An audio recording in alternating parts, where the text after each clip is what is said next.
अपने गुरु को बुलाया और कहता है, गुरुदेव मैं बड़ी चिंता में हूँ, क्या करूँ, कुछ समझ में नहीं आ रहा। गुरुदेव ने कहा, क्या भया, बताओ तो सही। कंस ने कहा, गुरुजी मैं अपने काल को कैसे बुलाऊं, क्योंकि मुझे ज्योतिषियों से पता चला है कि मेरी बहन देवकी का लाल ही मेरा काल है, और मैं कैसे बुलाऊं। गुरुदेव ने कहा, बुलाना क्या है, मेला देखने के बहाने बुला लो। आज तो कंस कहता, गुरुजी आपने तो हमारी सारी समस्या का ही हल कर दिया। ये तो सही बात है, लेकिन गुरुजी केवल मेला देखने के लिए कैसे? बोले तो एक काम करो। क्या करें? बोले करना क्या है कि 5 दिवसीय एक शत्रुनाशक यज्ञ रखो, जिसके कारण मेला लगेगा, और जब यज्ञ होगा तो मेला लगेगा, और मेला लगेगा तो उसी को देखने के लिए कृष्ण और बलराम को बुला लेना। बोले ये तो उपाय बढ़िया बता दिया। आज महाराज अक्रूर चाचा को भेजा, कहा जाओ और जा करके कृष्ण बलराम को लेके आओ। अक्रूर जी आए, नंद बाबा से मिले, मैया यशोदा जी से मिले, और कृष्ण बलराम को जैसे देखा, कृष्ण बलराम ने प्रणाम किया और समझ गए, कहते हैं अब मेरा वक्त आ गया।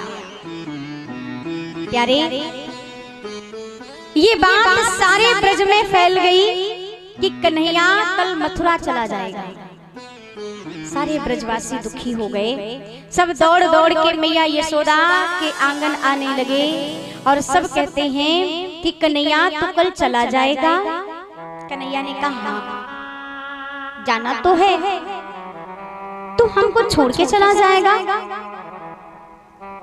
बोला हाँ जाना तो है। अच्छा फिर कब आओगे? बोले बस 3 दिन का काम है, 3 दिन करने के बाद आ जाऊंगा। बोले अच्छा, हमें भूल तो नहीं जाओगे ना? नहीं नहीं, बिल्कुल नहीं, तुम्हें कैसे भूल सकते हैं। आज महाराज रात्रि भई है, और रात्रि में मैया यशोदा जी ने सुंदर पकवान बनाए, कन्हैया को पवाया, और कन्हैया को पवाने के बाद सुला दिया, और मैया बीच आंगन में आज बैठी रो रही है। कन्हैया को लगा कि कोई रो रहा है, बाहर आए तो देखे मैया खुद बैठी रो रही है।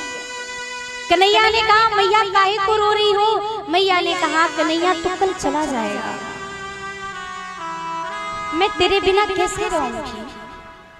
कन्हैया कहते हैं, मैया केवल कल जाऊंगा, परसों रुकूंगा और फिर वापस आ जाऊंगा, केवल 3 दिन का काम है। मैया कहती, कन्हैया तेरे लिए 3 दिन, मेरे लिए तो मरने के बराबर होगा, युग बीत जाएंगे। तू थोड़ी देर के लिए देर हो जाती है, जब वापस नहीं आता लौट करके, तब मेरा कलेजा बाहर आ जाता है। तू 3 दिन के लिए कह रहा है मैं परसों। आज तो कन्हैया चुप कराते हैं। भोर भया, मैया ने स्नान कराया, चंदन की चौकी पर बैठाया है। मैया लाला देख देख के रूप निहारती है और कहती, लाला तू चला जाएगा, विश्वास नहीं हो रहा है कि तू जा रहा है। कन्हैया तैयार होकर के रथ पर बैठ गए, फिर भी मैया को भरोसा नहीं है कि कन्हैया जा रहा है। सारे गोपी ग्वाल कन्हैया के रथ के पीछे पीछे लग गए, सब जा रहे हैं, लेकिन कन्हैया मुड़ के भी नहीं देख रहे। तो मैया कह रही है, अरे कोई तो ब्रज में ऐसा होगा जो मेरे लाला को जाने से रोक ले, कोई तो रोक ले। लेकिन रोकी कौन? ब्रज नारी व्याकुल भई,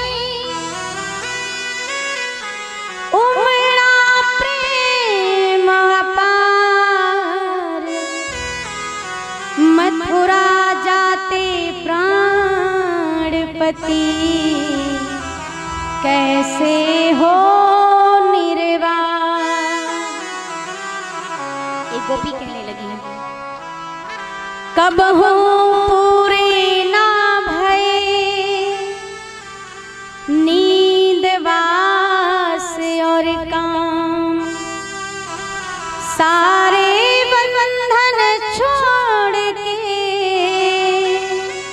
भज लो राधे श्याम। कन्हैया तुम जा रहे हो, तुमको पता है जब तक तुमको देख नहीं लेते तब तक हम अन्न ग्रहण नहीं करते हैं, और तुम्हें मालूम है तुम्हारे बिना हमारा क्या हाल होगा।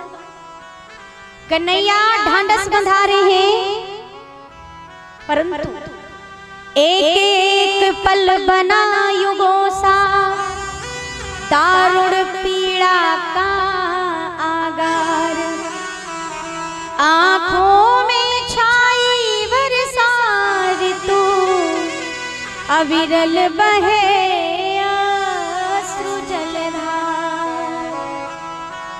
हुआ व्यथा में हृदय कर उठे प्राण करुण स्वर हाहाकार।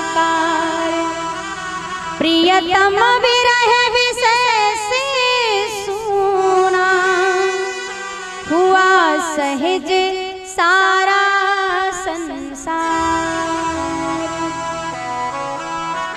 गोपियां रो रही हैं। कन्हैया रथ पर बैठ करके बाहर आ गए। कुछ गोपियां रास्ते में हैं, कहती हैं कन्हैया यदि तुम चले जाओगे तो याद रखना मैं इस रथ के नीचे लेट जाऊंगी, मैं मर जाऊंगी, लेकिन तुम्हारे बिना मैं नहीं जी सकती। अक्रूर कन्हैया को ले जाना है तो ये रथ मेरे ऊपर से ले जाओ। आज कृष्ण उतर करके गोपियों को समझाते हैं, कहते हैं देखो देखो अब मेरी कर्म भूमि मुझे बुला रही है, कर्म की भूमि पर तो जाना पड़ेगा। और मुझे लगता है कि कभी भी प्रेमी को अपने नियम में बांधना नहीं चाहिए, बांधना नहीं चाहिए। जिसने बांध लिया तो समझ लीजिए फिर वो उसको पा नहीं सकता है। क्या तुम मेरी मंजिल को प्राप्त करने की अवरोधक बनोगी?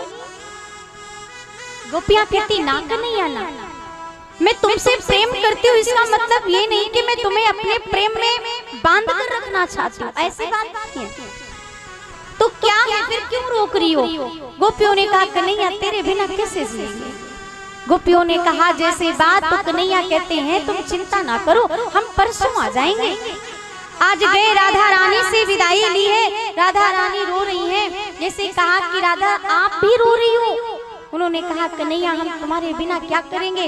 कन्हैया जो अपनी बांसुरी कभी सोते वक्त भी अलग नहीं करते थे, वो बांसुरी राधा रानी को दे करके चले गए।